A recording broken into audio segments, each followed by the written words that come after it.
Olá, sejam bem-vindos ao IVF Business e Amigos, o podcast do mercado de saúde reprodutiva.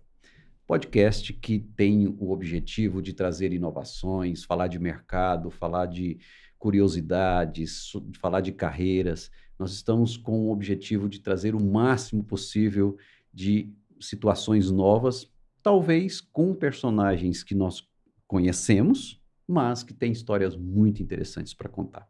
E hoje eu tenho o prazer de receber aqui o Dr. Paulo Matheus, que eu poderia até chamá-lo de Paulo Matheus, e talvez até chamá-lo de das pessoas que mais têm contribuído para a expansão desse mercado no Brasil, porque acho que você talvez seja aquele que mais abriu clínicas no Brasil inteiro. Com certeza. Isso. Mas, para muitos que já o conhece, é um dos principais embriologistas do Brasil, da América Latina, e está entre os principais do mundo também. Tem contribuído demais para o crescimento. Mas eu queria que ele se apresentasse e ele mesmo falasse um pouco. Seja bem-vindo, muito obrigado. Obrigado, é um prazer estar aqui com vocês. Falar um pouco da história da reprodução humana no Brasil, né? Contar a minha trajetória, eu acho muito importante, porque nós estamos passando para esses embriologistas de hoje o que aconteceu, como é que foi que as coisas aconteceram até esse momento. Perfeito. E pode me chamar de PP também, viu? Que é Paulo Proveta, porque tem muita gente que me chama até hoje de Verdade. Eu até pensei em falar Paulo Proveta, mas eu achei que era ousadia da minha parte, mas em algum momento do passado, e talvez até recente, as pessoas se referiam a você como Paulo Proveta. Por que Paulo Proveta? Então, porque, na verdade, eu participei do primeiro grupo totalmente brasileiro, nacional, a ter um bebê nascido através da fertilização in vitro. Né?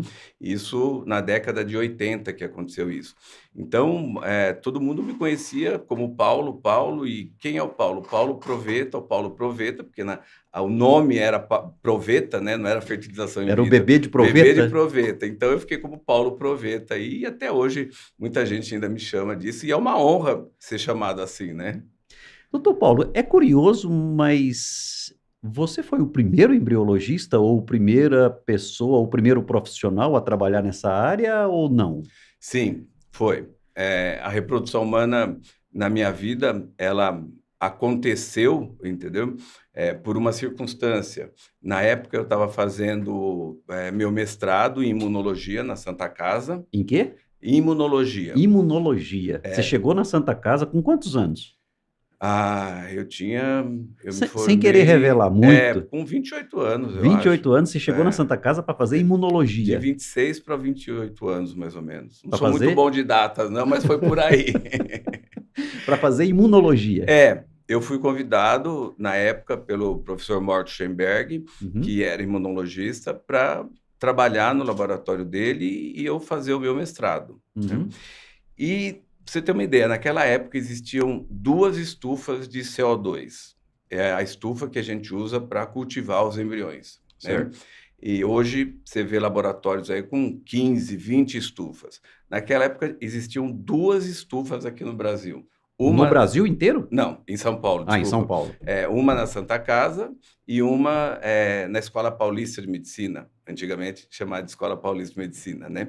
E eu trabalhava com uma delas, eu tinha o domínio dessa estufa, porque era complicado, era uma coisa, né, assim, tinha que ter muito rigor para trabalhar com ela. E aí o Dr. Nilson Donadil, que foi o vanguarda da fertilização in vitro no Brasil, ele soube que existia alguém na Santa Casa, ele também era da Santa Casa e estava querendo montar o serviço na Santa Casa. E ele soube que tinha alguém que dominava essa estufa. Mas espera aí, então, você chegou na Santa Casa para fazer imunologia. Fazer imunologia. Porque você conhecia um determinado equipamento e tinha na Santa Casa alguém que precisava desse equipamento para abrir um laboratório. Então, você foi encontrado pelo Dr. Nilson. Foi. Que na época era o chefe ou que estava preparando para construir.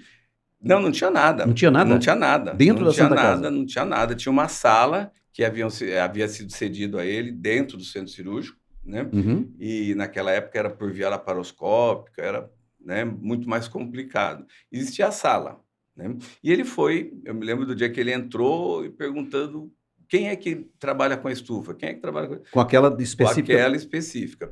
Aí eu me identifiquei, né? E ele falou sobre isso. Agora, Erivelto, você imagina, em aí 86, mais ou menos, né, até um pouco antes, falar de fazer bebê de proveta no Não, Brasil. não dava. Assim, a gente vai falar disso um pouco mais para frente, por quê? Primeiro que quando nasce o primeiro bebê de proveta na Inglaterra, Louise Brown, logo em seguida, assim, a Igreja Católica, de uma maneira geral, coloca algumas restrições, a gente vai chegar lá. É, Mas como é que dentro da Santa Casa, uma instituição eminentemente católica, alguém tem a ideia de abrir um laboratório e depois descobre que tem alguém, um jovem estudante, vamos chamar assim de é. estudante, e que trabalhou com um determinado equipamento que ele acreditava que fosse interessante para fazer um laboratório. Sim, era Então, tá necessário. tudo assim meio estranho, porque dentro da Santa Casa, uma instituição que estava, depois você vai explicar, proibida Sim. né, de fazer esses procedimentos, não tinha gente para fazer, porque não tinha formação, mas tinha um jovem fazendo imunologia. Isso. E trabalhava com a estufa de E, CO2. quer dizer, então uma estufa, um equipamento é que te conecta com esse mundo da reprodução Com assistida. certeza. Porque você trabalhou nessa estufa. E aonde você trabalhou nessa estufa? Dentro da Santa Casa. Ah, te chegou essa estufa lá? É quando o Dr. Morton me chamou para trabalhar lá, ele tinha recém voltado dos Estados Unidos e tinha trazido A estufa. a estufa, porque para cultivar células ele Precisava dessa precisava, estufa. né? Então, e aí foi E quando... essa estufa iria ser usada também pelo Dr. Nilson ou ele tinha comprado outra?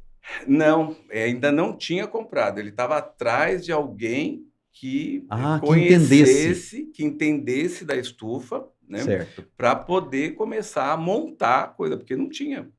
E aí te chamou. Então, aí ele chegou lá procurando, eu me identifiquei, falei, e ele falou para mim, né, qual era a proposta dele.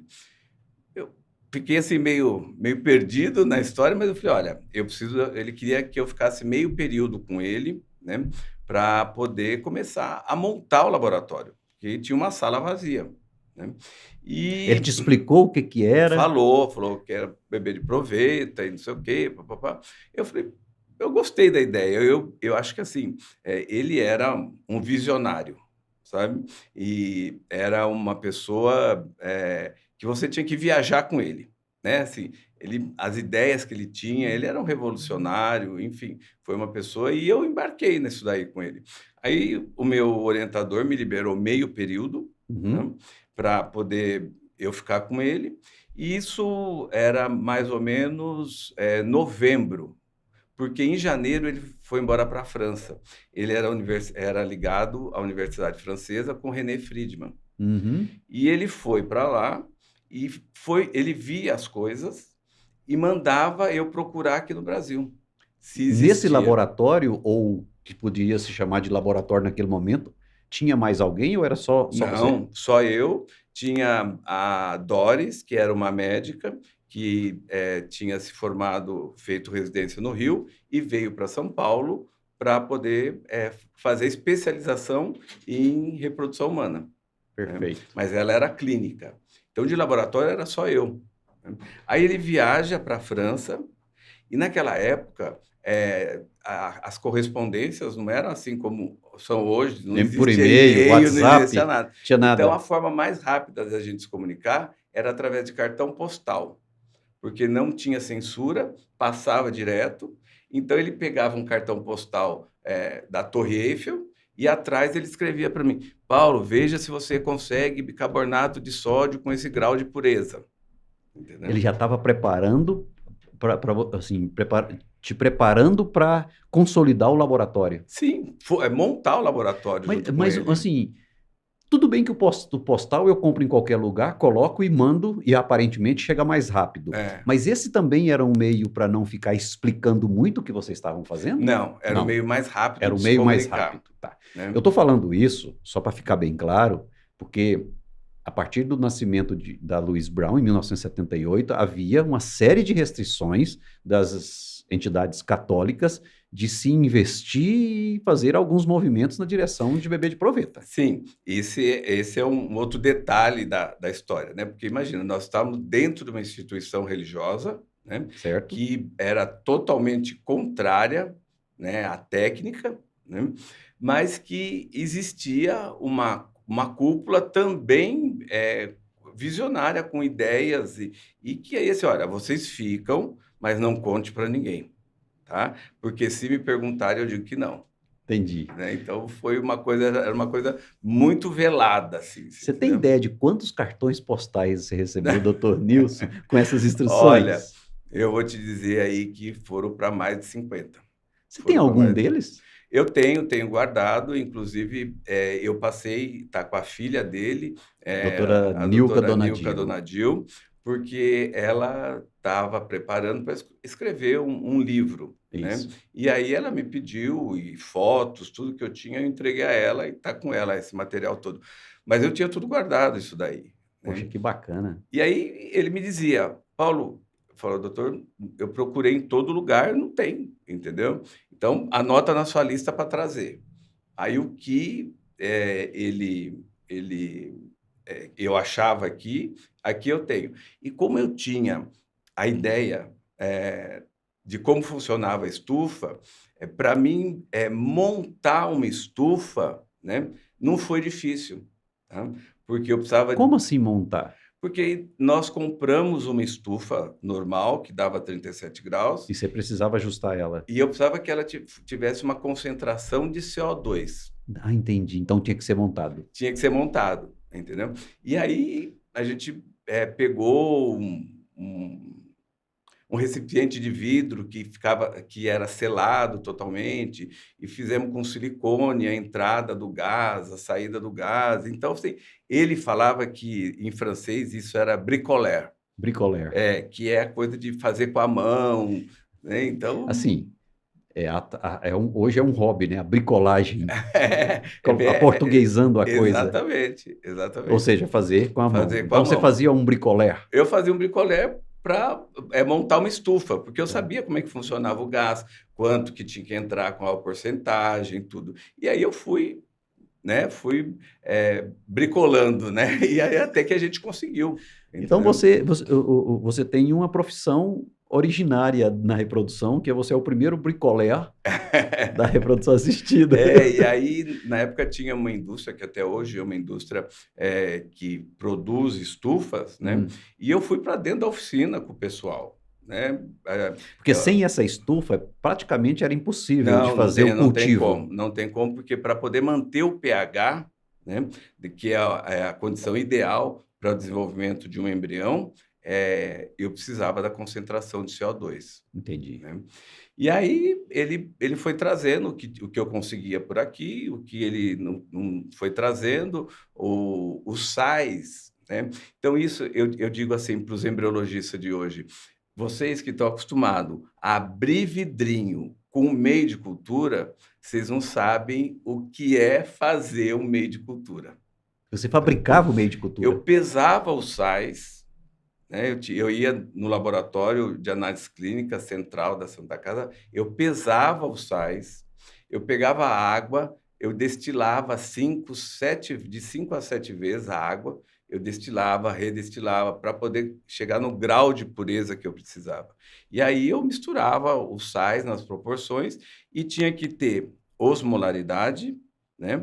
Que é a concentração do sal, que está dentro dos sais, que estão dentro daquela coisa, e o pH, a quantidade de bicarbonato certa, para na hora que eu pusesse uma concentração, né, no caso 5% de CO2, eu chegasse num pH de 7,2, 7,4. Que incrível. Então, é isso que eu falo. Ninguém sabe o que tem por trás de um vidrinho que está prontinho ali, que você chega, abre e acabou. Incrível. E quando isso começou a crescer e os casais começaram a ser triados para ser feito ali o tratamento,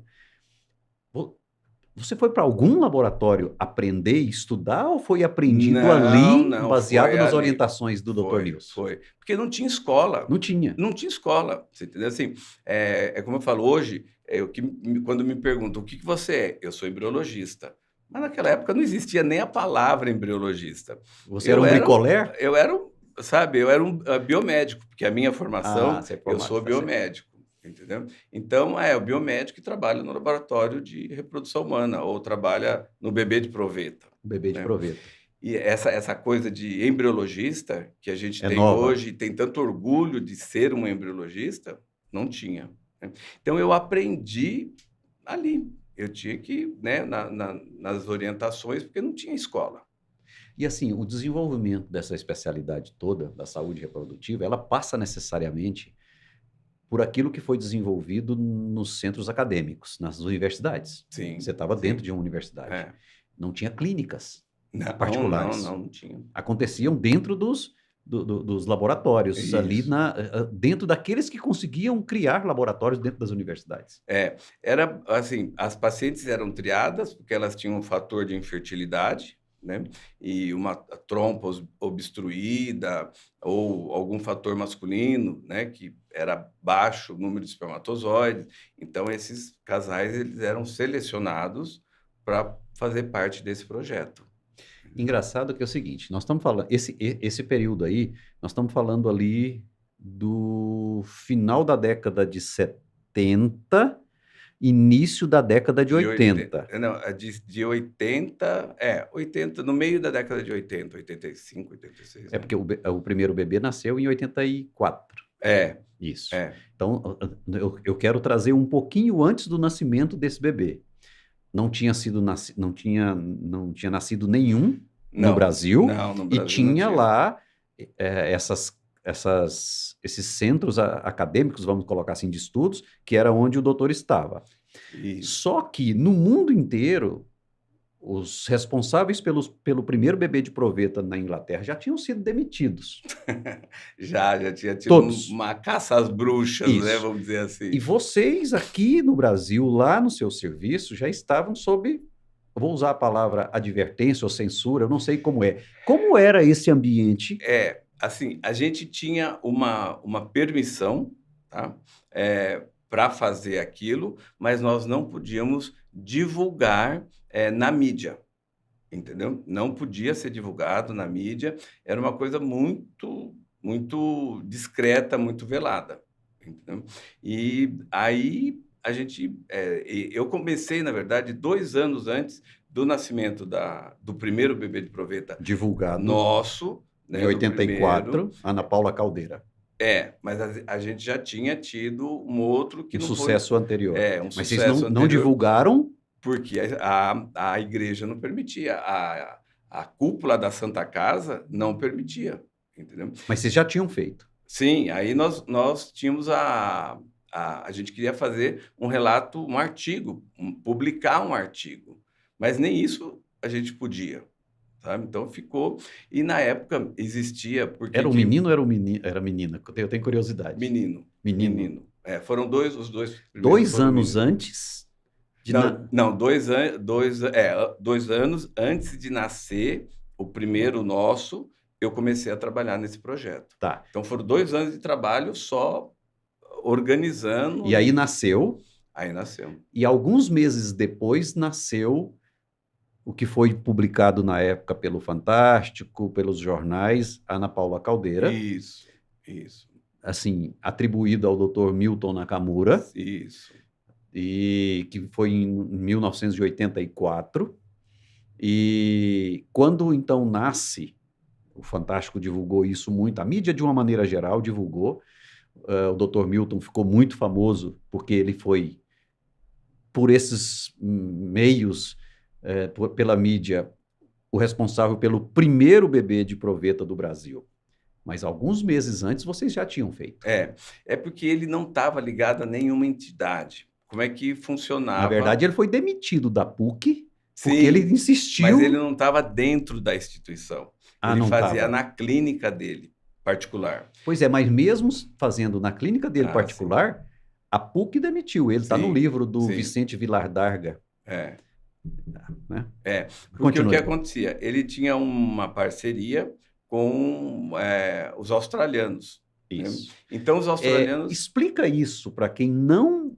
Como é que ele não estava ligado à PUC, diretamente fazendo o bebê de proveta, e não tinha embriologista, ele era o ginecologista. Onde ele arrumou gente, já que não tinha essas pessoas prontas? Explica essa parte. Ele tinha um contato, como nós tínhamos com o professor René Friedman na França, ele tinha na Austrália. Então, o pessoal da Austrália trazia, eu costumo dizer que era como hoje a gente vê o círculo de Fórmula 1. Ah, tá na Austrália, tá no Brasil. Então chega, vem pneu, vem mecânico, vinha estufa, vinha tudo. Ou seja, tudo. Eles levavam todos esses equipamentos para um determinado país e ficavam ali fazendo tentativa. Isso aconteceu no Brasil.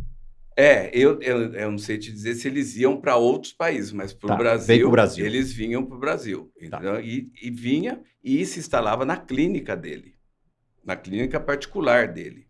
Então, ele tinha autonomia de poder divulgar. Quando ele teve o sucesso, ele foi para a mídia e divulgou. E aí ele ficou visto e na história tá como ele foi quem fez o primeiro. Foi como feito. Se você digitar no Google, o primeiro bebê de proveta do Brasil, você vai encontrar essa informação, que é dele e o nome da moça. E ele também, né? Ele era uma pessoa também visionária na época, você entendeu? Porque ele também tinha muitos contatos, né? Isso também ajudou muito, porque ele trazia tudo pronto, né? O que os australianos faziam lá, replicavam aqui. Entendi. Né? Enquanto a gente estava desenvolvendo uma estufa, fazendo um meio de cultura, eles traziam tudo pronto. Entendi. Mas o fato é que, então, antes de nascer o dele oficialmente, vocês já tinham feito algum.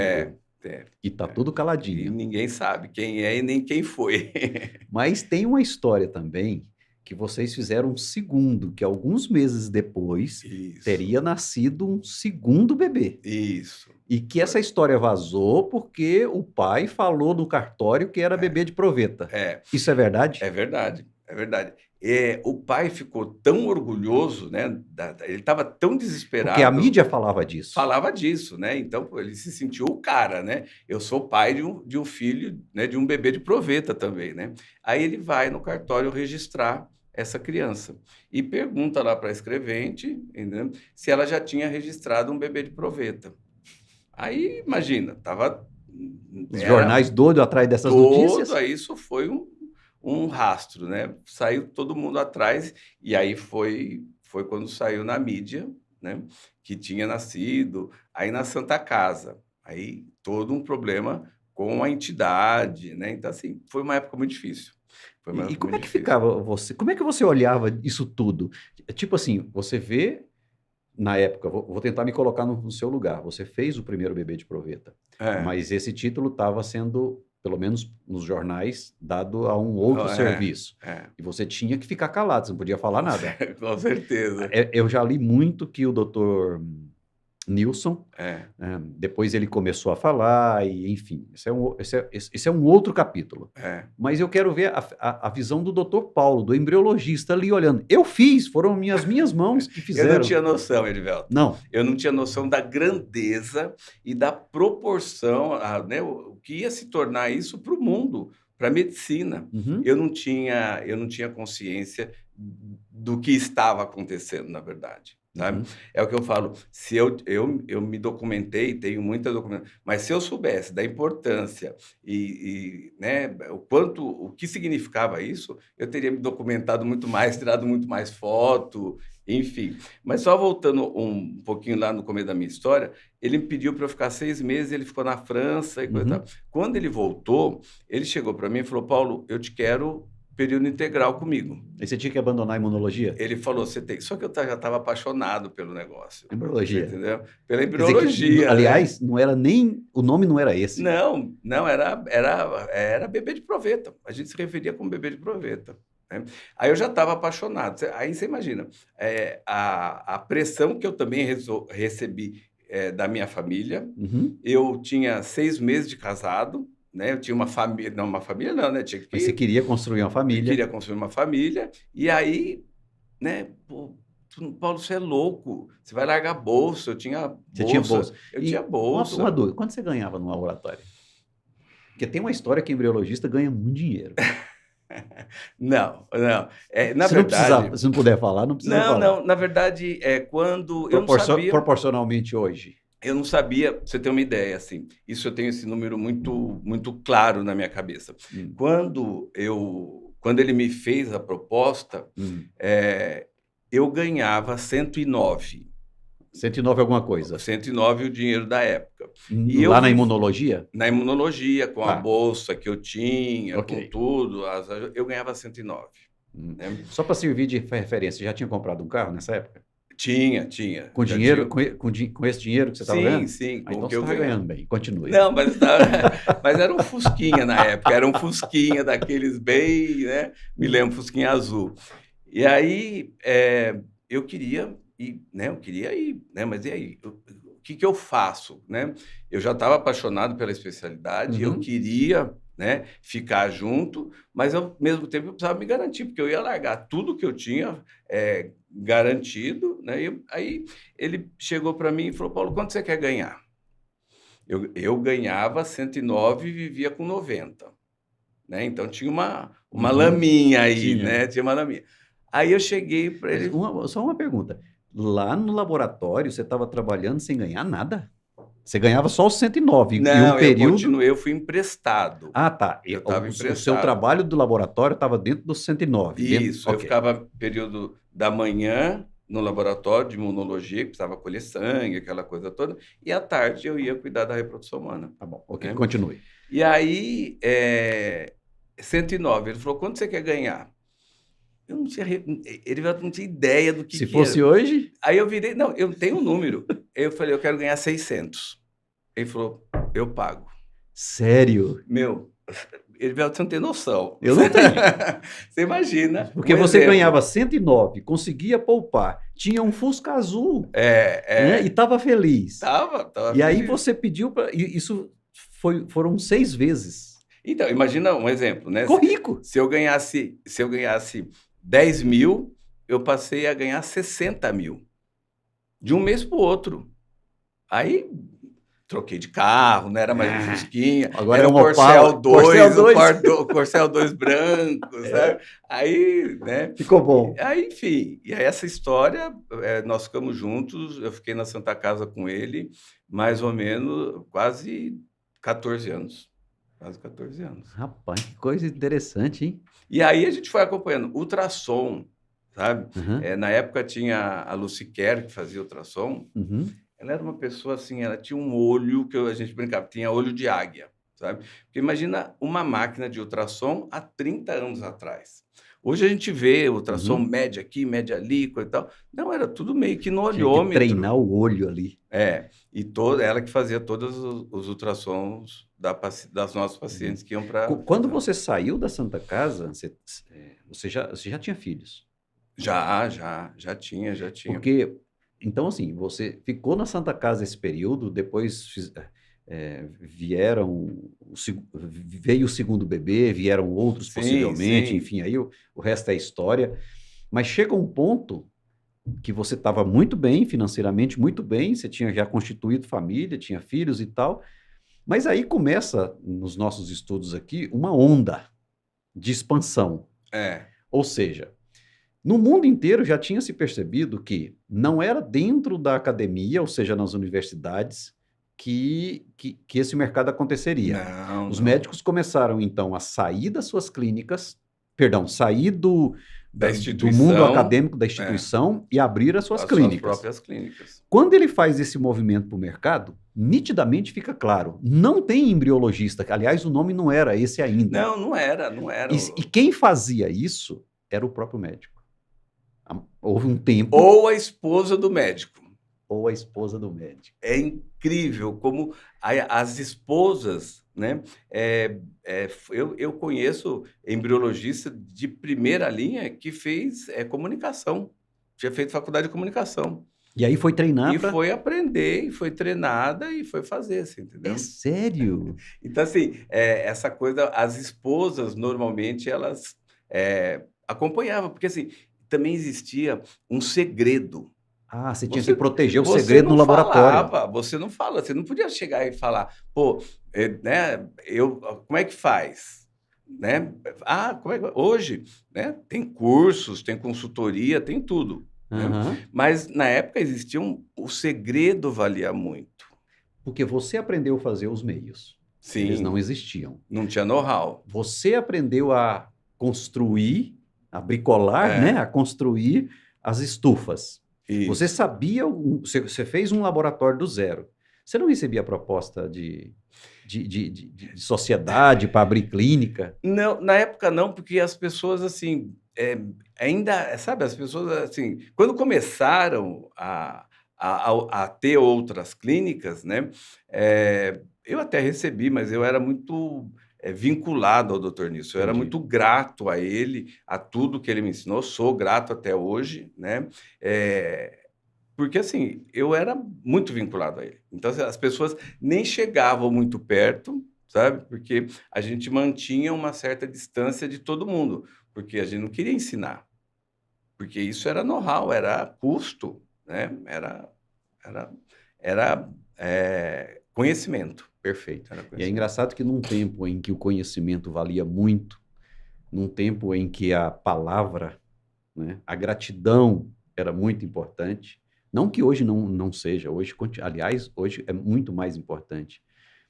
O Dr. Paulo é uma das pessoas que eu admiro demais, eu já falei isso em outros cenários por aí, por essa fidelidade com que você fez toda a sua carreira, né? É, Então, assim, realmente isso eu... é unânime. As pessoas que conhecem o Paulo, o Dr. Paulo, todos falam e falam com admiração como olham para você e vê uma trajetória transparente, bem estruturada, a ponto de te chamarem de Paulo Proveta. É, Né? é, e é engraçado que nessa época nós já começamos a fazer os tutoriais em reprodução O humana. que é tutorial? Foram os primeiros cursos aonde a gente ensinava preparo de sêmen, entendeu?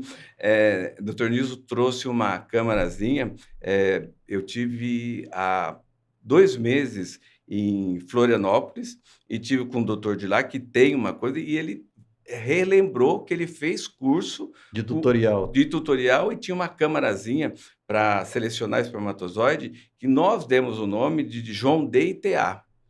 João? João D e TA, que era quem tinha feito isso lá na França. Ah, João D e entendi. TA, né? E aí, essa câmara, eu também fui para uma oficina de vidro, né? Para desenvolver a Porque ele trouxe vidraria? uma. Aí ele trouxe Ele uma, trouxe uma. E aí eu fui atrás de pessoas que pudesse mexiam com fazer aquilo. vidro, sabe? Para que pudesse fazer. E aí nós vendíamos essas câmeras no curso. Cara, olha que bacana. Você já era um empreendedor. A gente já fez vários cursos, e aí nos congressos nós começamos aí depois, já mais adiantado, como é que eu ia treinar? Porque eu precisava de óvulo, né? Hum.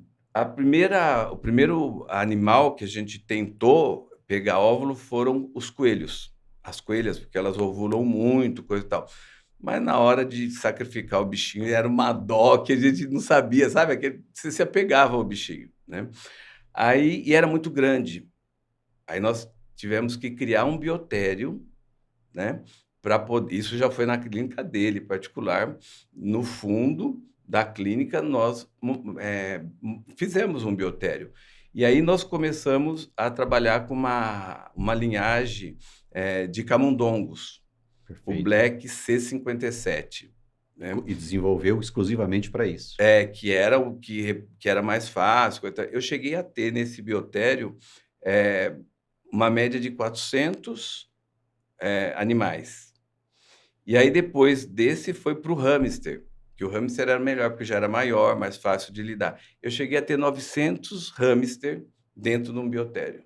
Quer dizer, você precisava ter esses animaizinhos aí para poder dar os cursos, E dá eu tinha que tirar óvulo. tirar óvulo Entendeu? dali. Tirar óvulo. Então, assim, eu me lembro que eu posso testar o nome, o Kleber de Natal, ele também era fez toda a formação na França. Kleber é o quê? Ele não, Médico? ele é médico, Médico. né? Tá. Kleber Moraes. E ele nos convidou para ir, quando ele foi presidente do Congresso, em Natal. Eu viajei para Natal, Recife, levando uma caixa com 50 camundongos, 50 De carro ou de hamster. avião? Avião. A gente mandava, porque chegava lá, eu tinha que sacrificar na hora o animal, pegar o ovário e pôr no microscópio para as pessoas saberem o que era um óvulo. Como é que era um óvulo? Era redondo, era quadrado? Como é que era? Né? E o que Incrível. chegava mais próximo do humano era os hamster e era fácil de coletar também. Puxa vida. Eu não tinha ideia disso. Foi, eu já foi. tinha lido algumas publicações referentes aos cursos que o Dr.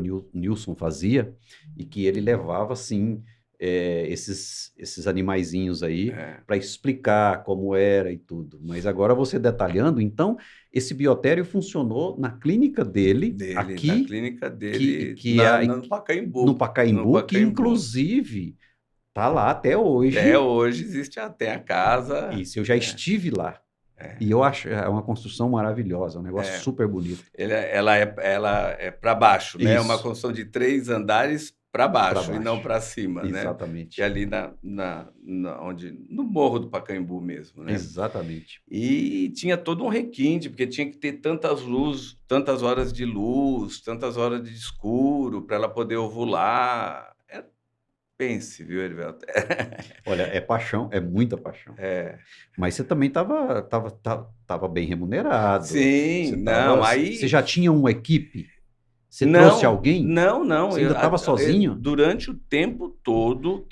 Você ia alimentar os animaizinhos? Eu tinha uma funcionária, né? Que ela limpava o biotério, né? E punha comida e eu ia lá regular o horário. Várias vezes, de sábado e domingo, eu fui lá para poder dar injeçãozinha para ela poder ovular. Eu me lembro uma vez que o meu filho mais velho, eu estava com 3 anos, e eu levava ele, né? De sábado, domingo eu ia para lá e ele ia comigo. Você pega o hamster e põe na mão, ele é super dócil, coisa e tal. Mas na hora que você prende ele na gaiola, ele fica um pouco agressivo. E o Thiago, meu filho, brincou com o hamster, ficava lá, sentado no chão, com o bichinho, coisa e tal. Aí, bom, vamos embora, guardamos. Ele foi brincar na gaiola. O bicho grudou no dedo dele, menino de 3 anos. Então, era o dia a dia meu, era isso. Poxa, que bacana. Bom, então você estava feliz, estava tranquilo, não precisava sair de lá. Não. Mas você resolveu sair. Então, aí chegou um tempo que eu comecei a questionar muita coisa. Uma pergunta, vocês estavam sendo muito pressionados internamente, o serviço, por aquilo que estava acontecendo? Vocês estavam fazendo bebê de proveta num ambiente que vocês sabiam que tinha muita restrição. Acho até que aqui no Brasil, aqui na Santa Casa, vocês tinham, entre aspas, uma certa liberdade, não podia era comunicar. Não. Tinha tudo tinha uma comissão de ética, que tudo tinha que ser, qualquer coisa que fosse ser falado, ou dito, ou escrito, tinha que ser submetido a essa comissão de ética. Mas vocês estavam fazendo? Sim, nós estávamos fazendo. E estava passando pela comissão? Começamos a escalar. E estava passando pela comissão? Não, estava. A gente tinha autorização. Para fazer? Para fazer. Não podia era comunicar? Não podia comunicar, mas a gente tinha autorização. Porque neste momento, em vários lugares, em outros países, não podia mesmo. E as pessoas estavam sendo colocadas para fora. Não, o serviço sendo fechado. A gente tinha realmente uma direção, né, que assim, nos apoiava. Né? Olha, pode fazer, mas não conta que eu deixo você fazer, né? Era mais ou menos desse jeito. Mas você olhava para frente e falava assim, isso aqui não tem futuro para você. Ou não, falava assim, não, eu quero continuar não, aqui. Eu já sabia, estava apaixonado. Na hora que você vê uma criança nascer, sabe, você vai lá tirar foto com o pai, com a mãe, que até hoje é assim, né? Mas só não podia publicar. Não podia publicar. Na época não tinha Instagram, não tinha selfie. Nada. Você só tirava a foto e guardava. Para revelar depois. Na época tirava e mandava revelar, né? E aí, depois de uns 14 anos, eu comecei a questionar muita coisa, sabe, assim... eu me questionar como pessoa, né? Porque isso tudo acaba mexendo com a sua cabeça, sabe? Poxa, você consegue dar vida ali, ver a vida nascer, sabe? Assim, então, eu comecei a me questionar muita coisa e eu falei, eu vou tirar um ano sabático, né? Eu já estava em condições de fazer isso, Uhum. eu tinha minha família, já tinha 3 filhos, né? Mas eu tinha condições de fazer isso. E aí eu fui, né? Foi quando eu me desliguei da Santa Casa, Para tirar um ano sabático. para tirar um ano sabático. E você deu conta? Não. Eu não dei conta porque no meio disso, eu acho que com 5 meses, eu recebi uma proposta muito boa, sabe? E de um grupo que estava querendo montar uma clínica aqui, São Paulo? São Paulo. São Paulo. Aí eu fui, fiquei 3 meses nos Estados Unidos, na matriz deles, Uhum. também para pegar know-how, mas aí a coisa Claro. já tinha estufas industrializadas, no Você não, meio. você não precisava construir mais. Não, não. Aí eu já fui para conhecer uma estrutura Uhum. americana, grande, e replicar o modelo aqui. Você ficou lá 3 meses. Fiquei lá 3 meses, vim, montei, né? E assim, quando eu saí do Dr. Nilson, eu brinco assim, né? Todo mundo que me conhece sabe, eu consegui a minha carta de euforia. Como assim? Financeiramente você estava Eu muito tava, bem? mas eu poderia, eu era livre para fazer o que eu queria, da forma Entendi. que eu queria. Eu não tinha censura, eu não E tinha, lá você estava eu sob estava censura. censurado, você entendeu? E, sabe, assim, eu não era, e era pouco para mim, assim, sabe? Eu queria mais, né? Eu queria mais. Entendi. Aí foi quando eu decidi deixar a Santa Casa. Realmente foi uma decisão muito difícil, porque o Dr. Nilson e a esposa dele, a dona Carmen, eram pessoas que a gente almoçava todo sábado junto, a gente comia feijoada todo sábado junto. Eu não o conheci pessoalmente, mas do que eu já li e já ouvi, ele era uma pessoa cativante, carismática, as pessoas Sim, gostavam dele, sim. sabe? Ele Era chato, era isso. muito já, ele era assim. Quando ele falava, isso é um detalhe, né? Mas ele tinha um barco na Ilhabela na época que chamava Quero Quero. O Foi nome do o barco. do barco. Porque quando ele falava eu quero, que é um pássaro que tem no Sim, sul, né? sim. Que quando ele canta, então assim, ele era muito chato, né? Mas no bom sentido, aquela coisa. Tanto é que ele fez a roda, Não, sem dúvida. ele fez a roda rodar, né?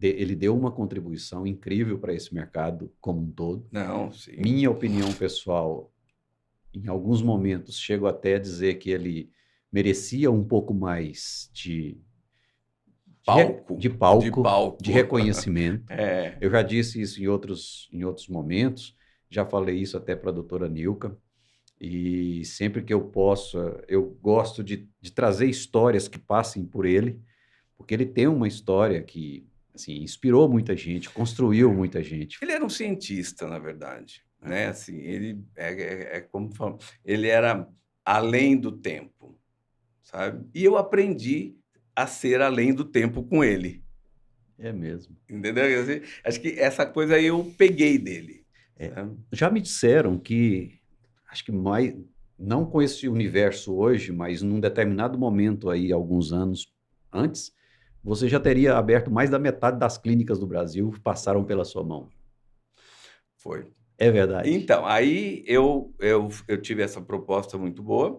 Eu fui, né, para os Estados Unidos, fiquei lá. Mas eu também não queria ser funcionário, né? Eu ia ser empregado, né? Eu ia Você foi para os ser Estados Unidos e voltou como empregado desse como grupo. empregado desse grupo, você Certo. entendeu? Mas não era isso mais que eu queria, sabe? Eu queria mais. Você já estava percebendo, porque é engraçado que naquele momento, aí nós estamos falando ali 92, 93, Isso, 94, 5 até. isso. Assim, o mercado americano já estava já num processo de consolidação de redes. É, A década de 90, ela já estava num processo de consolidação de redes. No Brasil, a reprodução estava muito naquela história de que o médico saiu de dentro da universidade e abriu uma clínica com o nome dele, Centro de Reprodução Humana, Doutor Fulano de Tal. é. Ou seja, muito personalizada. Sim, porque cada médico queria ter o seu laboratório. Era um Isso. símbolo de status. Aliás, naquele momento, quem não tinha um laboratório de embriologia não era considerado especialista. Você tinha que ter um laboratório, porque Isso. assim, era status e significava que você dominava a técnica. Isso. E que você, aliás, e você não compartilhava o seu laboratório com outros médicos externos. Aliás, não existia a figura do médico externo. Não tinha. Não existia. Não tinha, entendeu? Não tinha, era só para uso próprio, vamos dizer Uso assim, próprio. uso E próprio. você tinha o seu embriologista, ou seja, cada médico tinha o seu laboratório e o seu embriologista. Que era trancado às 7 chaves. Não existia essa coisa de um embriologista sair de uma clínica e ir para outra. Não. Tanto que ou casava ou desenvolvia a mulher. A mulher. A esposa. Era um casamento Era um também. casamento. É. Era uma forma de proteção. Eu não queria mais ficar casado. Eu não queria mais ficar casado. Né? Eu queria me divorciar. E assim, quando você se divorcia dessa coisa de ficar empregado e o mercado todo buscando expansão, você tinha visto isso como uma oportunidade ou aconteceu como? Não. Eu vi como... Porque o que aconteceu? Aí vem começou a ter a injeção intracitoplasmática de espermatozoide, que foi um marco na reprodução humana. Por quê? Quando você tinha um fator masculino, quando você tinha um fator feminino, você operava, você puncionava, fazia... E quando você tinha um fator masculino, não tinha o que fazer, sabe? Não tinha. Não tinha porque, assim, não tem espermatozoide ou tem pouco. E como é que você faz? Ele não conseguia fertilizar. Né? Foi aí que foi desenvolvido a injeção intracitoplasmática, né? O ICSI, que foi um marco na reprodução humana. Sabe? Eu acho que assim, a primeira coisa foi o nascimento e o segundo marco foi o ICSI. Né? E aí, lá fora já se fazia isso, mas aqui não tinha ninguém que fizesse. E né? você fazia? Não, eu não sabia fazer. Eu também não sabia fazer. Não tinha jeito, não tinha ninguém fazendo. Não, tinha uma clínica que estava começando a fazer e coisa e tal. Aí eu falei, e o berço disso era em Bruxelas, né? Na Universidade Livre de Bruxelas, né? Aí eu falei, eu vou para lá. Eu vou para lá para aprender porque eu quero fazer isso, entendeu? Porque eu vi que esse era o caminho. Foi uma grande um divisor de águas. Né? Entendi. E aí eu fui para lá, fiquei 3 meses, aprendi, né? E aí quando eu vim, eu falei... Aí você voltou grande. Aí eu voltei, todo mundo... eu quero... Você sabe fazer? Sei. Eu quero que você venha fazer para mim. Como é que as pessoas sabiam que você sabia fazer isso? Como é que funcionava? Hoje ainda é um nicho. Na época mais de ainda. mercado. Naquela época, então... Um vigiava o outro? Sim, nossa, total. Era assim, era aquela coisa assim, sabe, de o que ele está fazendo ali, porque eu quero fazer igual, coisa e tal. Aí eu fui, aprendi, aí eu cheguei aqui e eu sei fazer. Aí começou, você entendeu? Uma clínica na Amazônia me chama, entendeu? Olha, eu quero que você monte um laboratório. Aí eu comecei a dar uma assessoria. Eu sou biomédico, mas eu sabia como é que tinha que ser o laboratório. Você fez um laboratório. Você foi para os Estados Unidos. Você fez um segundo laboratório praticamente. Foi. Você aprendeu uma técnica que pouca gente sabia. Ou seja, você sabia fazer o laboratório, você sabia o que precisava comprar e você sabia os procedimentos. E eu sabia onde tinha o produto para comprar. Faltava gente para colocar lá no laboratório. E aí eu comecei a pegar serviços, né, consultoria. Isso, Heriberto, você imagina há quantos anos atrás. Então, eu vejo hoje excelentes consultoras que tem no mercado, que né, vão para cá, vão para lá, vão para... Eu comecei a fazer isso há mais de 20 anos atrás. Incrível. Teve mês de eu ficar 40 dias sem voltar em casa. Só trabalhando, viajando de um lugar para clínicas. outro, sabe? Porque eu sentava com um engenheiro, arquiteto, e falava, olha, essa sala tem que ser assim, tem que ter tantos metros, essa outra tem que ser do lado dessa, coisa e tal. Curiosidade, Tinha Anvisa naquela época? Não, não tinha nada, Nada, nada, né? nada, nada, nada. O registro, hoje a gente tem os sistemas, né, que você põe tudo ali, quando você precisa de um dado, né, quero fazer um levantamento, publicar um artigo, uma pesquisa, saber meu índice de fertilização, meu índice de gravidez, eu vou lá, clico num botãozinho e o programa me dá tudo. Não, era uma fichinha de papel escrito o nome da paciente, e aí depois a gente começa a evoluir, faz um Excel, imprime, né? E foi desse jeito, né? Incrível. E aí eu comecei a fazer isso. E aí as clínicas começaram a pipocar e começou a vir demanda. E eu aceitando, aceitando, aceitando, entendeu? Eh, a minha vida particular, lógico, né, que deu uma balançada nessa época, porque eu trabalhava muito, né, e ficava muito ausente também, né. Mas, enfim, era o que eu queria, me dava prazer. E assim, você era o grande agente de abrir clínica e de expandir o É, mercado. Naquele momento, você expandiu demais. sim, sim. Por quê?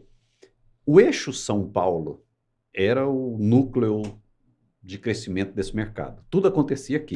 Rio-São Paulo era o O Rio, logo em seguida, depois veio Belo Horizonte e assim por diante. Então você tinha muito então, mercado aqui. BH fui eu que montei, entendeu. BH. Então, e aí enfim. Então, acontece, sim, hoje você tem clínicas e em estados com muitas clínicas. Infelizmente, ainda tem 5 estados que não têm clínicas, ainda hoje, 2024.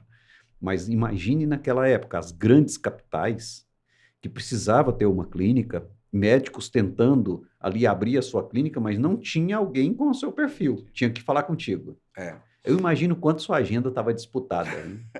foi uma época de muita viagem, Uma muita curiosidade. Lá na Santa Casa, você fez um movimento e pulou de 100 para 109 para mais de 600. 600, Eu não vou nem perguntar nesse momento agora onde estava. Não, aí E, não assim, é, e né. você não estava andando de corcel, não, né? Não, já não estava mais andando de corcel, não. Não, graças a Deus eu sou muito grato, eu sou uma pessoa, assim, realizada profissionalmente, financeiramente e, reconhecido também, Uhum. sabe. Eu vejo que as pessoas, me tratam com muito carinho, né. Essa geração mais nova, nem tanto, porque os últimos, 15 anos eu fiquei vinculado a uma clínica só, né. Porque aí o que aconteceu? Eu fui fazendo isso, né, fui para cá, para lá, para cá, mas isso cansa também, né. Chega um momento que você também já não estava. Chega um momento e a Você era um minha cigano você e um, entendeu? e um visitante em casa. Né. Casamento aí já Deu divórcio. deu Deu divórcio. divórcio. Deu divórcio. E aí foi nessa época tinha algumas clínicas, lógico, Uhum. você se identifica com o seu parceiro, né, ou com o médico, no caso, né. Então, assim, tinha médico que, poxa, ele pensa como eu, é uma pessoa, honesta, ética, você entendeu? Grata. Né, então assim, o que que começou a acontecer? Quando aquela clínica crescia e eu efetivamente ia começar a ganhar dinheiro, eu não tinha mais tempo para ficar ali. Porque você tinha Eu tinha outras esperando. outra, você entendeu? Aí eu falei: "Não, não está certo isso, né". Eu faço a clínica crescer. Quando a coisa realmente porque no começo você tem 3 casos, 4 casos, né, então assim, aí eu comecei a selecionar. Eu vi as pessoas com quem eu me identificava, né, eticamente e profissionalmente, e comecei a selecionar, fiquei com 3, 4 clínicas só, né. E depois fui para 3, fui para 2 e acabei ficando com uma só quando eu ancorei em Recife, né, que hoje eu moro em Recife, né, e toda a minha estrutura profissional é lá, né. Então a gente fez um trabalho fantástico lá, entendeu. Foi Espetacular. muito bom. Com a doutora Madalena Caldas, né, Claro. que é assim, é minha irmã, minha parceira, sabe, assim, é uma pessoa que eu tenho muito carinho, é uma profissional excelente e a gente se identificou, sabe. A gente se identificou e cada um no seu quadrado, e aí nós ficamos mais de 20 anos do momento que eu montei a clínica dela, né? Eu cheguei lá, a casa estava numa obra, né? Até o momento que a clínica foi vendida e eu saí do grupo. Então, essa sua veia de empreendedorismo, ela é muito forte. Eu quero entrar agora nessa última etapa desse nosso bate-papo, nessa parte do empreendedorismo. Porque nitidamente eu vejo, claro, um sujeito cientista querendo fazer ciência, vai seguindo, acompanhando todo o desenvolvimento técnico-científico. Tem um momento que você começa a observar já uma visão um pouco mais empreendedora, de ver para onde isso está caminhando.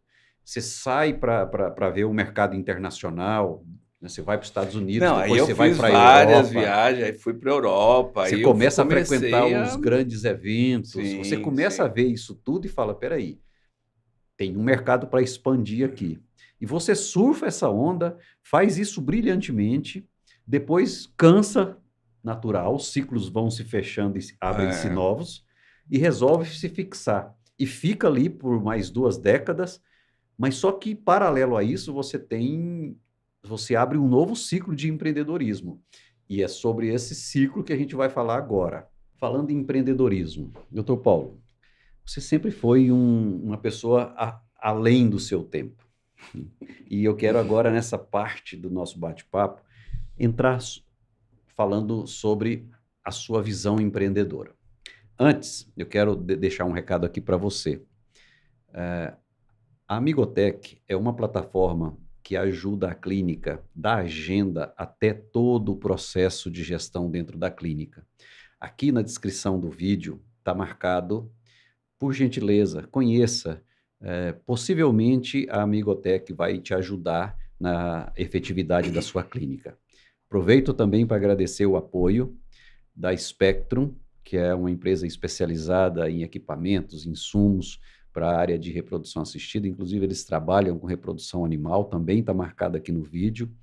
E a Criovita, que é um hub de gametas para este mercado. Então, se você não conhece ainda a Criovita, ou se já conhece, visite o site, visite os perfis nas mídias sociais, também está marcado aqui na descrição do vídeo. E aproveito para pedir a você que, se gostou desse conteúdo, se está gostando, indique para o seu público, encaminhe para um amigo, é muito importante para a gente. Muito bom. Falando em empreendedorismo, vamos lá. Quando você faz a opção de sair para os Estados Unidos e você vai lá aprender um pouco mais, vai para a Bélgica, aprende ICSI, o mercado agora está numa crescente, abrindo muitas clínicas, você começa a ser o principal agente propulsor desse mercado e chega um momento, então, que depois de alguns anos você se fixa em Recife, fica ali num grupo, como você mesmo disse aí, doutora Madalena Caldas. Esse grupo cresce, se expande na região e chega agora ao ponto de ser vendido para um grupo financeiro, o fato que aconteceu no ano passado, na época mais ou menos abril, maio, quando então esse grupo entra fechando esses negócios, você faz a opção por sair e tocar os seus negócios próprios. isso. Mas esses negócios não surgiram da noite para o dia. É. Ainda em Recife, dentro de uma estrutura, você percebeu que o mercado precisava de alguns e que tinha algumas necessidades. E você então resolve empreender, mesmo estando ligado a um grupo. Que negócio um embriologista como você, naquele momento, viu e resolveu investir? Então, Edgardo, o que acontece? Como eu conhecia muito bem o laboratório de reprodução humana, né? E agora já era um negócio, eu já era embriologista, né? Eu já tinha um título, né, de embriologista, coisa e tal. Eu comecei, daí nos meus momentos de reflexões, comecei a pensar o que está faltando para um laboratório de fertilização. O que o médico precisa, tá, para assessorar bem o seu paciente, né? E aí eu comecei a mapear o que acontecia. Então, precisa de um espermograma de boa qualidade, né? Aí foi quando eu monto o Criovidas. Criovidas é um laboratório É um laboratório de criopreservação, né, e análise seminal. e ele está fora da estrutura que você está responsável nesse momento. Você cria ele fora da... Sim, totalmente fora da fertilização in vitro. Certo. Porque era um subproduto que, para você ter uma boa qualidade, oferecer uma boa qualidade para o teu paciente, você precisa ter uma infraestrutura, né, um back-off muito bom. E aí não tinha. Aí eu fui e montei o Criovidas, que é um banco para congelar sêmen, tanto para pacientes terapêuticos, oncológicos, ou para fazer o exame espermograma, Sim. todos esses exames. Enfim, aí eu começo a mapear o que é que o laboratório, esse mundo, está precisando, né? E foi quando isso, o Criovidas já tem 10 anos, né? Aí o que precisa? Hoje, o perfil da mulher mudou muito, né? Então, antigamente, as mulheres com 25 anos já queriam ter filhos, já queriam, né? Hoje não. Hoje a prioridade não é mais essa. A prioridade é a carreira, estudar, fazer um curso, comprar apartamento, viajar, né? E aí começa a surgir as dificuldades em engravidar, né? E aí eu já percebi isso, eu montei a Donare, que é um banco de óvulos, tá? Essa já é nesse momento já é a sua segunda empresa. A minha segunda empresa, né? Então, assim, eu comecei hoje, isso eles chamam a verticalização, né? A Você está sempre à palavra frente do seu tempo. né? Então, assim, hoje, essas fusões, eles estão verticalizando, porque eles querem usar o próprio subproduto que eles têm, né? E eu mapeei isso há muito tempo, tanto é que a Criovidas e a Donari tem mais de 10 anos, né? Então, eu comecei a ir para esse E lado. você estava atendendo pacientes e outras clínicas também, prestando serviço para Não, outras clínicas. aí era um serviço aberto, você Entendi. entendeu? Mas só que assim, na época o grupo que eu trabalhava, que é um grupo que hoje tem de 17 médicos, eles já absorviam, eles já me demandavam 100%, né? Então assim, eu vi isso e fui suprindo. Aí você falou o movimento global, né, de incorporação e aquisições, os fundos privates entrando, investindo dinheiro, porque hoje a reprodução humana virou um negócio rentável, né? Entendo. Sempre foi, tá? Mas hoje escalou, né? E é uma especialidade que não tem convênio, é tudo particular. Tudo particular, É tudo 100%. particular 100%, você entendeu? Então, isso é uma coisa que gera renda, né? Então, o mercado está olhando para isso, né? E aí foi a nossa clínica, foi procurada e foi feita uma aquisição e me foi oferecido um cargo dentro do coisa, mas aí eu falei assim, não, eu quero a minha segunda carta de alforria. Eu tive uma lá atrás, né, com o Dr. Nilson, falei, agora eu quero a minha segunda, né? Isso aconteceu há 1 ano e pouco atrás. 1 ano. É 1 ano, 1 ano. nem isso quase, né? Foi aí quase 1 ano. Então, aí eu saí, né, e comecei a olhar o mercado de novo, né? O que falta hoje, né? E o que eu já fiz para a reprodução humana, né? Eu me sinto, como eu te falei agora há pouco, eu me sinto assim,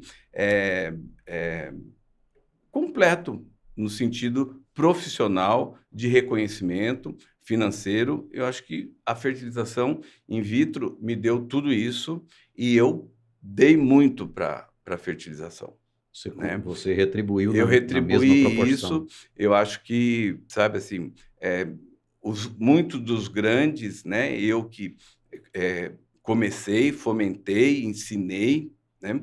E aí eu falei, não, acho que dentro da fertilização in vitro, ok, eu acho que eu já dei minha contribuição, né? Aí todo mundo, agora o Paulo vai parar, né? Vai parar, vai viver viajar na pro exterior. praia, vai viver na praia, coisa e tal, né? Eu falei, não, eu vou acelerar mais uns anos.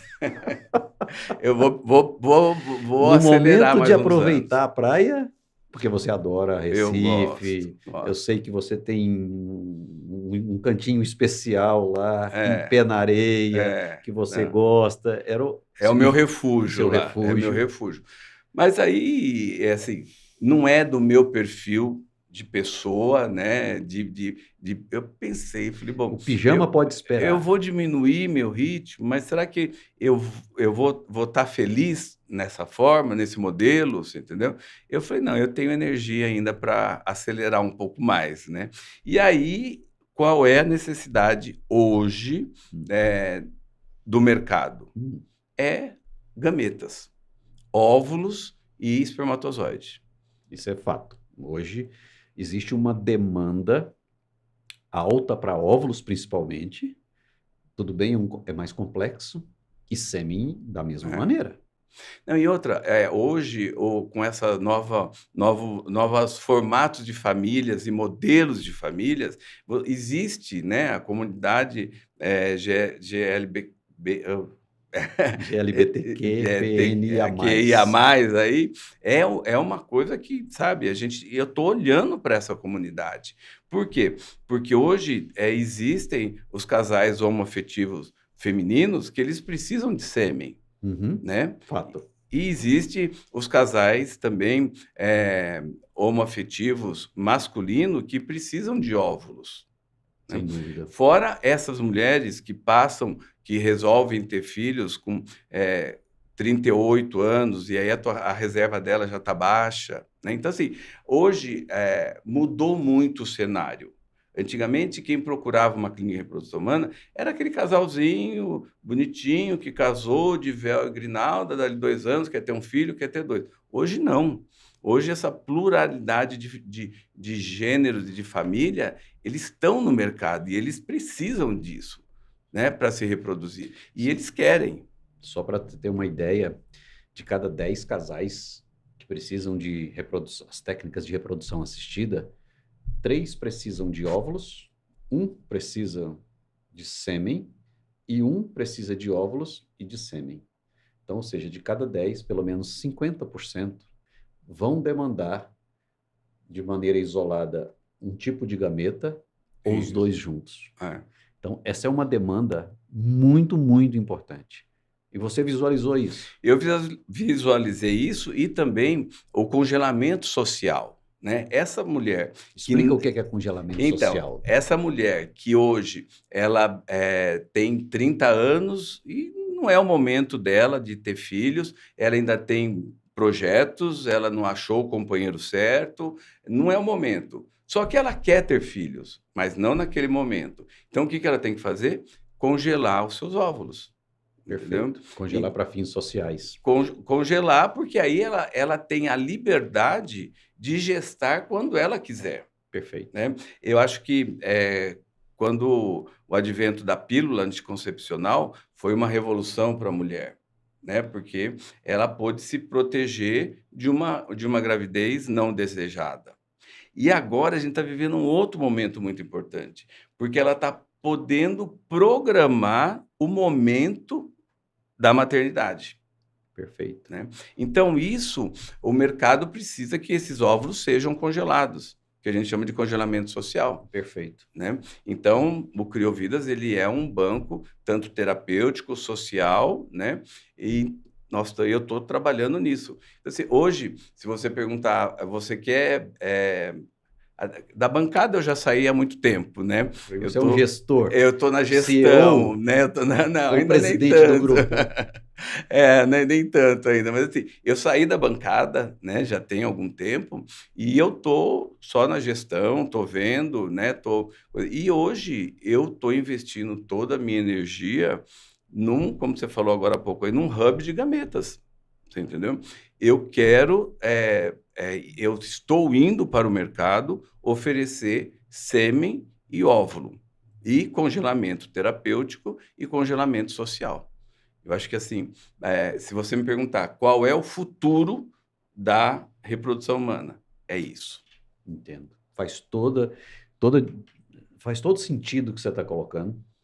É um serviço que as clínicas necessitam, porque você tem um volume de pacientes, quer seja porque a idade tá muito alta e não tem gametas É, suficientes.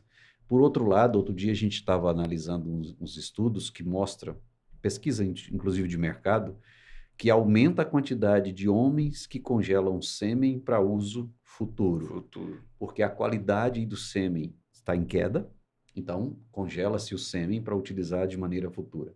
E cresceu muito também operações, cirurgias de vasectomia, e você pode preservar o sêmen para uso pós-vasectomia. É, é, que nem nesse caso da vasectomia, né? Hoje, qual é a tendência mundial, né? Assim, de futuro?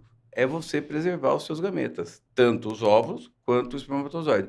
E a gente tem que levar em consideração que a população está se tornando infértil. Ano a ano cresce o número de casais inférteis, né? Então, se eu estou entendendo, a sua visão você quer consolidar, ou seja, num único lugar, você ofertar gametas masculinos e E femininos, femininos. com a qualidade de um embriologista que fez o primeiro bebê de proveta. Exatamente, exatamente. Eu acho que assim, né, graças a Deus eu tenho um nome, né, que assim, as pessoas me conhecem e me valorizam por esse legado de qualidade, sabe? Eu, durante muito tempo, isso também é uma curiosidade, eu era considerado um embriologista gastão, não caro, gastão, Hum, porque eu gastava muito material. Por quê? Porque eu sempre usei material de qualidade e eu nunca economizei, né? Então todo ótimo. mundo fala, o Paulo, ele é muito bom, só que, nossa, para fazer um ciclo, né, ele gasta muito material.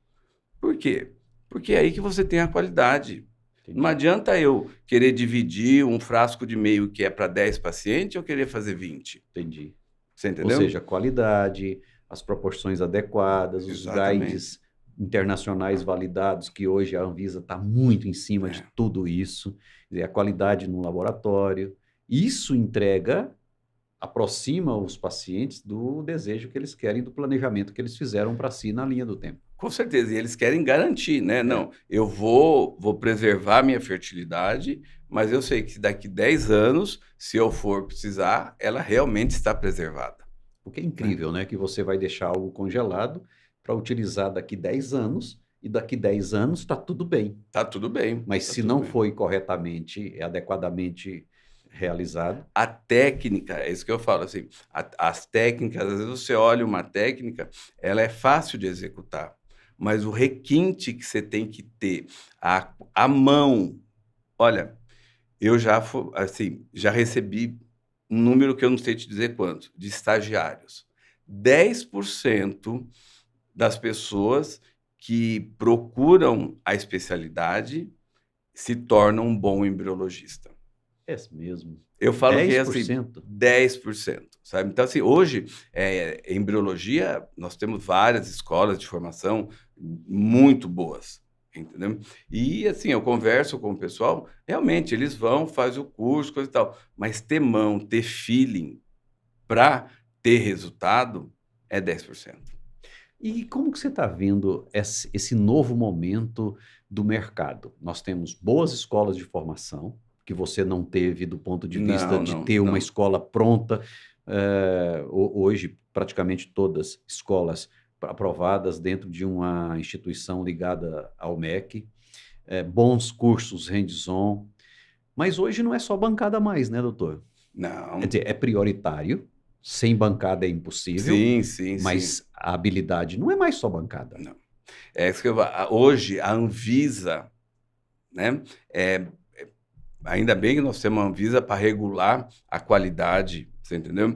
Nós temos as sociedades, a rede latino-americana de reprodução assistida, que a gente tem que reportar dados, né? Então, assim, não adianta você falar, não, eu só sei injetar espermatozoide. Não, você tem que saber injetar espermatozoide, fazer o controle de qualidade do teu laboratório, você tem que reportar dados, Você entendeu? Então, assim, hoje o embriologista ele é um multiprofissional, você entendeu? Ele não adianta só ele saber aquilo, ele tem que saber aquilo e mais um pouco, porque o que faz a diferença, né? Você me perguntar, a gente tem várias pessoas, né, procurando os cursos, mas o que faz a diferença? É a pessoa querer saber um pouco mais, ela ter o que contribuir para um laboratório. Aí esse profissional é valorizado. E como é que você está vendo hoje? Você vê muitos profissionais com esse perfil? Ou você acha que ainda tem espaço para melhorar? Tem espaço. Porque assim, o que acontece? Como é um mercado que está muito expansão, está na moda, né? Então, eu vou ser embriologista, você entendeu?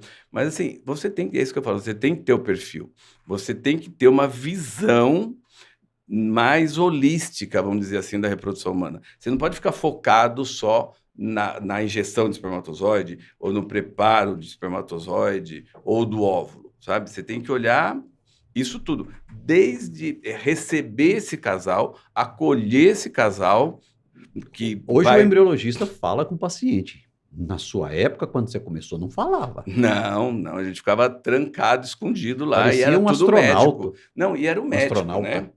É. O protagonismo todo era do médico.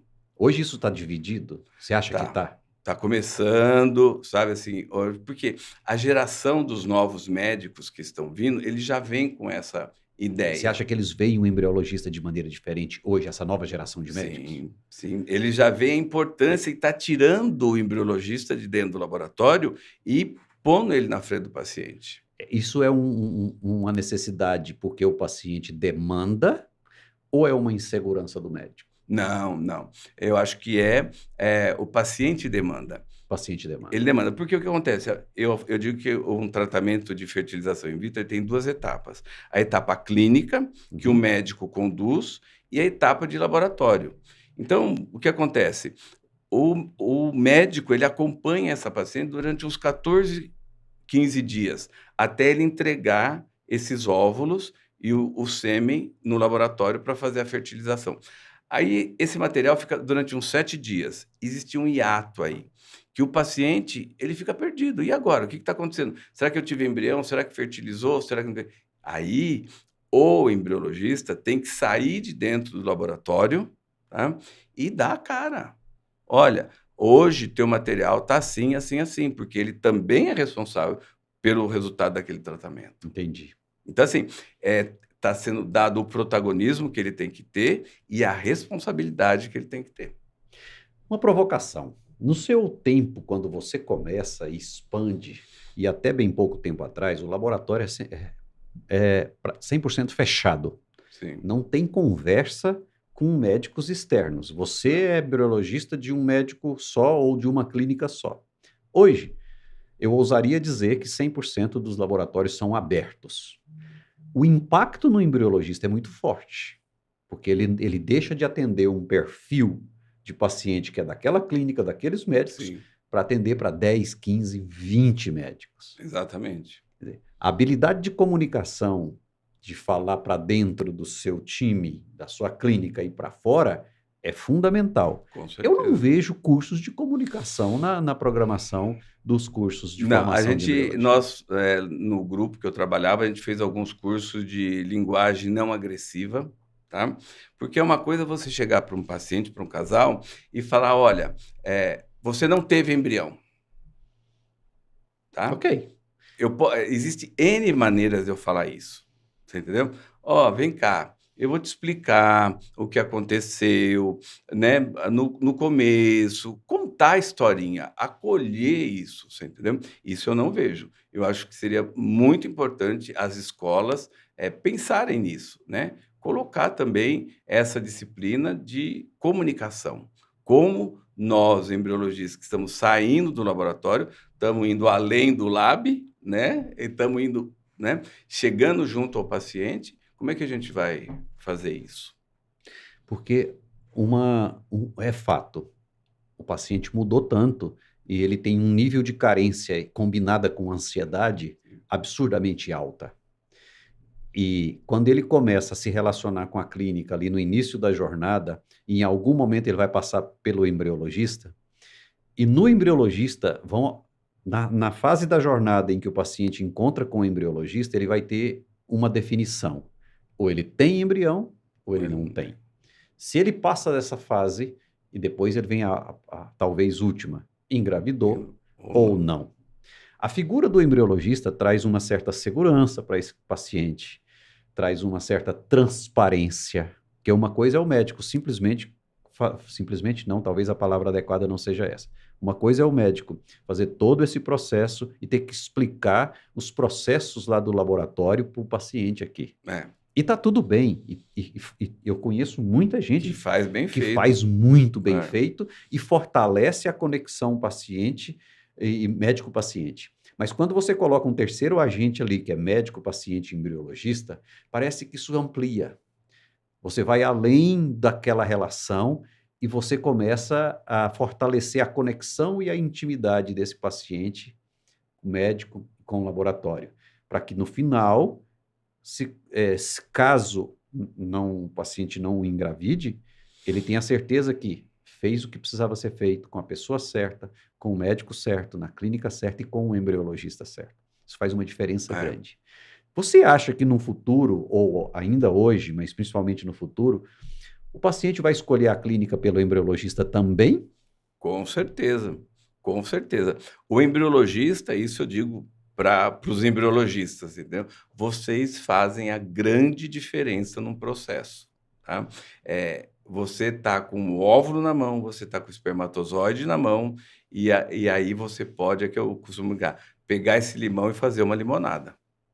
Perfeito. Então, assim, hoje, muitos casais, por que vão naquela clínica? Porque o resultado é bom. E por que o resultado é bom? Porque o médico é bom e o laboratório é forte. Não adianta eu ter um médico bom e um laboratório fraco. Ou ao contrário, entendeu? Então, assim, hoje, com certeza, muitos pacientes escolhem aonde fazer o seu tratamento pelo laboratório. Perfeito. Entrando aqui na reta final, quais são os conselhos que você daria aos atuais e aos novos, a nova geração de embriologista, de alguém que construiu esse mercado? O que eu acho é o seguinte, vocês têm que pensar fora da casinha.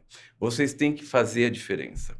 Não adianta fazer mais do mesmo, tá? Se você for fazer mais do mesmo, você vai continuar ali na bancada, ou não vai ter o reconhecimento que você tem que ter e você merece ter, né? Então, assim, pense fora da caixinha, sabe? Eu posso dar mais alguma coisa, sabe? E ofereça, converse com a diretoria da clínica e coisa e tal, e não tenha medo de ousar, né? Dentro da ética, dentro do profissionalismo, não tenha medo de ousar, porque senão você não vai sair do lugar, vai ficar ali ganhando 199. Muito bom. Palavras de alguém que saiu de 109, né? 109, não sei, de 109 foi para 600 e o resto nós vamos deixar, nós não vamos falar. Não. Hoje o meu foco, você entendeu? É desenvolver, sabe?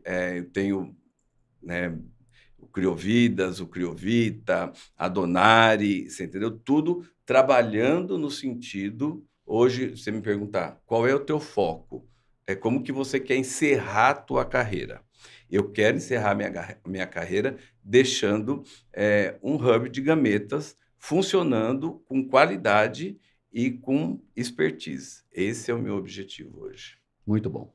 Eu quero agradecer imensamente a sua disponibilidade de entregar o seu tempo, que é valiosíssimo, que eu sei, aqui para nós, para que tantas pessoas possam, de alguma maneira, se inspirar, entender essa história de sucesso, um legado incrível de alguém que poderia, nesse exato momento, entender que não tem mais nada a contribuir, pelo contrário, está desafiando a si próprio e desafiando o mercado e quer deixar algo que ainda não está consolidado como um hub de gametas. Então, parabéns, muito obrigado. Mais uma Obrigado vez, você aumenta ainda mais a minha admiração pelo profissional que o doutor é. Não, e também eu, do lado de cá, eu quero também te parabenizar, porque o que você está fazendo como business, né, o desenvolvimento que você está trazendo como negócio, como business, formação de novos profissionais, é muito importante. É muito importante. Porque, assim, o médico e o embriologista, ele pode saber ganhar o dinheiro, mas não sabe administrar o dinheiro. Ele não sabe usar as ferramentas que hoje tem no mercado. Comunicação, mídia, isso tudo que você faz, né, com a IVF Business, eu acho que essa formação é fundamental. Você também está de parabéns. Muito obrigado. E para você que acompanhou até aqui, eu peço que compartilhe esse conteúdo com alguém que você conhece, indique o canal para outras pessoas, para sua rede, IVF Business e Amigos, e clique aqui embaixo, conheça os nossos apoiadores, a saber, a Amigotech, Spectrum e a Criovita Hub de Gametas. Outros, em breve, vão estar descritos aqui. Eu agradeço e desejo um grande abraço a todos.